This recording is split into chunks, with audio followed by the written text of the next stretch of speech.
Good morning, everyone. This is going to be our lesson of lesson 3738 in our math workbooks, which is page 134 through 140, talking about decimals and fractions. So here I have, at the first part, I have a bunch of decimal or fractions that I've turned into decimals. This first section, we're focusing on primarily numbers that are greater than 1, but we're going to just work with hundredths and tenths. Those are two numbers that we're going to be really interacting with. So if we change 2/10 into a fraction, or into a decimal, we have 0.2. And what we want to get an idea of, and we should be starting to feel more comfortable with, is understanding what a decimal looks like based off of a fraction. So because this is 7/10, I'm going to put my 7 in the tenths column. Okay, so the number to the farthest right should always go into the column that's indicated by the bottom number. So what I mean by that is 48 hundredths. Hundredths is the number that's at the bottom. That tells me I need to go to my hundredths column, and my 8 should go there, and then I can write everything else backwards. So 0.48. Here we have 6 hundredths. This is one that people typically make mistakes. A lot of common mistakes would be students writing something like this, 0.6. But if you look at 0.6, that is not 6 hundredths, that's actually 6 tenths. So that doesn't work. So another option would be this, which is 0.06. The 6 goes into the hundredths column, and everything else I just put zeros where there's nothing else because I want to make sure it's a placeholder. My 6 doesn't move in towards my decimal because that changes my value. I then have 9/10 and then 99 over 100, and those give me my respective numbers. Okay, so now we want to start getting a sense that what happens though when we have numbers that aren't over 10 or over 100 powers of 10. We can actually change those and we can start getting understanding the value. This is something that you'll get more familiar with these numbers and it'll become sort of second nature. Right now, because we're just introducing it, it may be a little bit difficult at first, and that's okay. So we have the number 2 over 10. And we could actually simplify that to 1 over 5 if we wanted to. But if we wanted to just skip that step, we could say 2 over 10 equals 0.2. And any fraction that is equal to 2 over 10 also equals 0.2. So 1 over 5 is equal to 2 over 10, and that also equals 0.2, or 2 hundredths.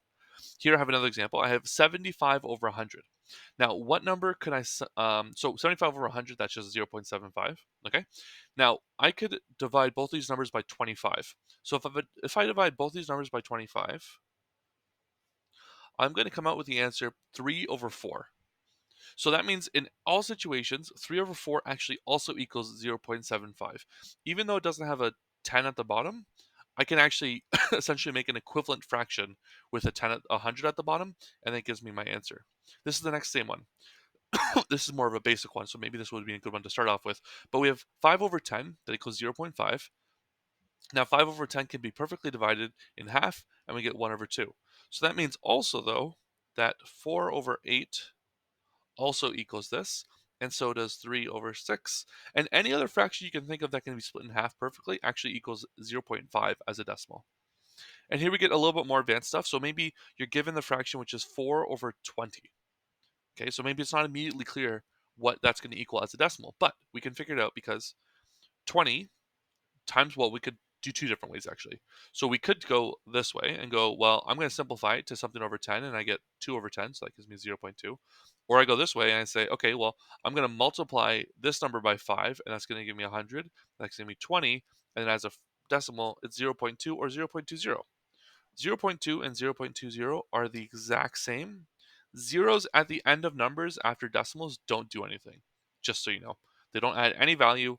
This and this are the exact same numbers. Okay, and now moving on to the next page, which is more larger numbers. Well, what happens when we have mixed fractions? Okay, or maybe improper fractions. Let's do mixed fractions though to be easy. So here we have a nice straightforward example. We have 1 and 1 over 10. So you should know what this is as a fraction. 1 over 10, that's 0.1. Now we have one whole, so we're going to put 1 over here and then 1.1. This next one, we have 2 and 33 over 100. So I'm going to put my 2 down because this is a whole number, so it's on to the left of the decimal, so 2. And I have 33 over 100. I know what that is as a decimal, 33, or sorry, 0.33. So 2.33 or 2.2 and 33 hundredths. These are all the same values. Okay, now I'm going back. I'm doing sort of a bit of a callback to something that was before. I have 8 and 1 over 4, and that equals 8.25. Now, how do I know that? Well, what I can do is I have the number 8. I'm just going to sort of ignore that and just leave it as is because I know 8's the whole. So I'm not going to focus on that number. I have 1 over 4. And now what I'm going to do is I want to find um, a number that 4 multiplies to that's a power of 10.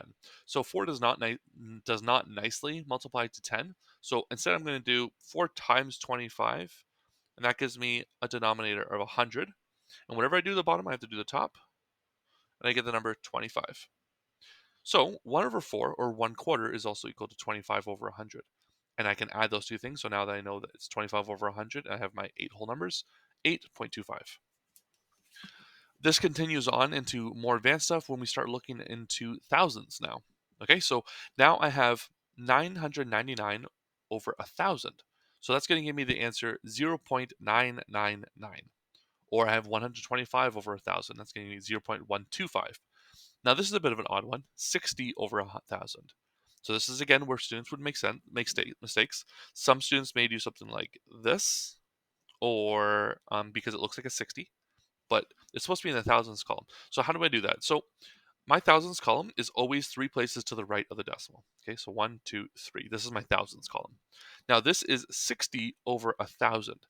So because it says thousands on the bottom, I'm going to make sure that this number right here, the rightmost number, 0, is going to start in the thousands column, and then I can fill in backwards.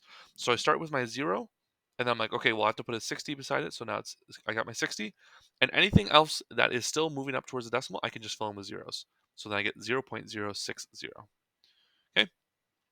And we can also talk about the idea of how mixed numbers will, mixed fractions can be turned into different values without changing anything really about them.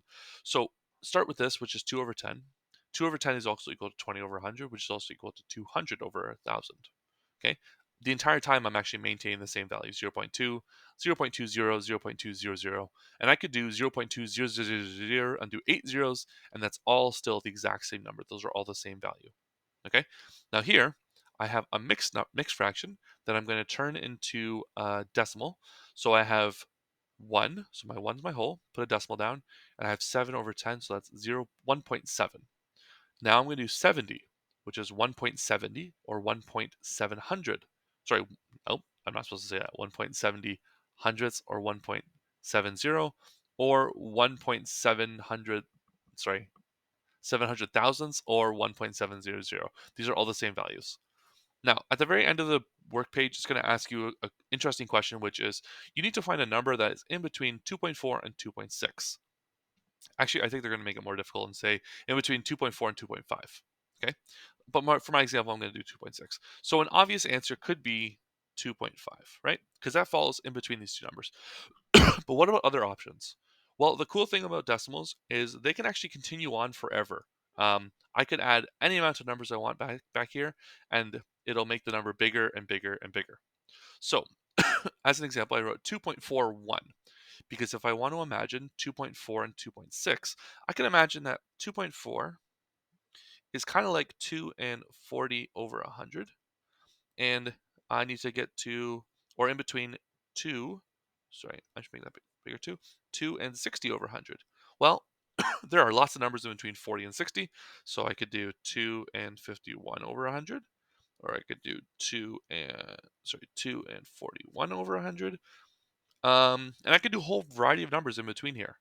I can also imagine that these two numbers are actually 2 and 400 over 1,000, and 2 and 600 over 1,000. So now I need to find numbers in between 400 and 600, and there's lots of those. So I could do 2.401, and I go 2.590, right? These are all numbers that are falling in between these two things because I'm imagining that this is 401 and 590.